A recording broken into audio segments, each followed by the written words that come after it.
what is this chapter about? Over to me? Okay.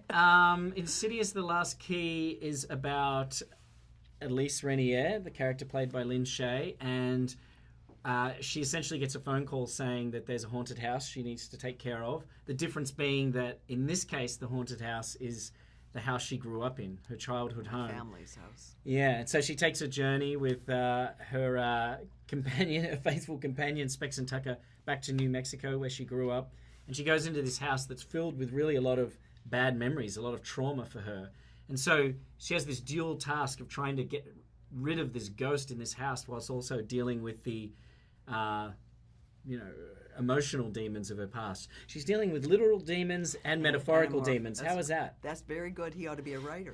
Excuse me. What is it about this franchise that keeps audiences coming back that warrants a fourth one? I think part of it is that it skillfully brings you into elements that everyone has of a family, both good, bad, or ugly, that you are asked to investigate the families in the movie, which I think makes you somehow investigate your own family, which is part of the entertainment factor, I think, in going to films in general.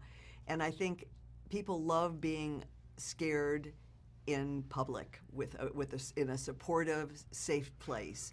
And there's something about the combination of that, of this sort of inviting you in this very warm way to exploring your family or family values, if you forgive me, and yet you're in for scares that you're allowed to experience in public with people who everybody has their own private demons, and you're able to sort of explore that together in a safe way. And I think that's really appealing for entertainment. It adds a little bit of everything. What makes this chapter so terrifying? Because it is.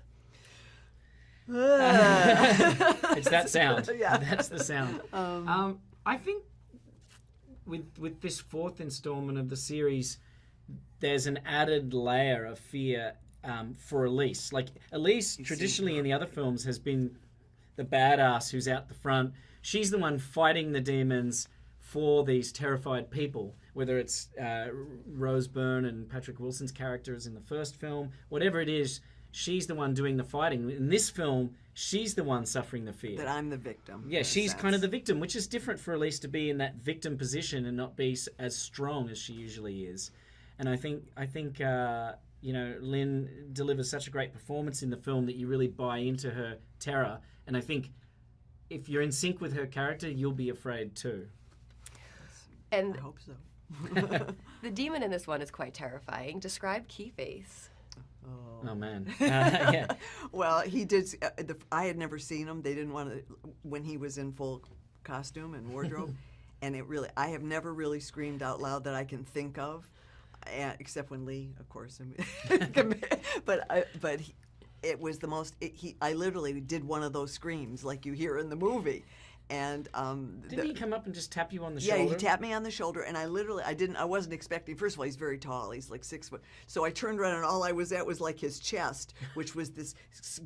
I mean, I can't. You'll see if you haven't seen it. From my description, you'll experience it in the film. But he was really frightening, and he stayed in that all day long. The only time he broke out of it was as an actor, if we had to make an adjustment in terms of position or where I was putting my arm or camera angle.